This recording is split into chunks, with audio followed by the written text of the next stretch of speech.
ଆପଣମାନଙ୍କୁ ନମସ୍କାର।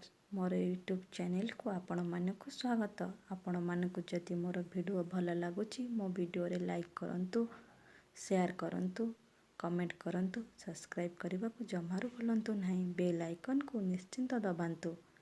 ଆପଣ ସବସ୍କ୍ରାଇବ୍ କଲେ ମୁଁ ଯେଉଁ ନୂଆ ନୂଆ ଭିଡ଼ିଓ ନେଇ ଆସିବି ଆପଣମାନେ ସର୍ବପ୍ରଥମେ ଦେଖିପାରିବେ।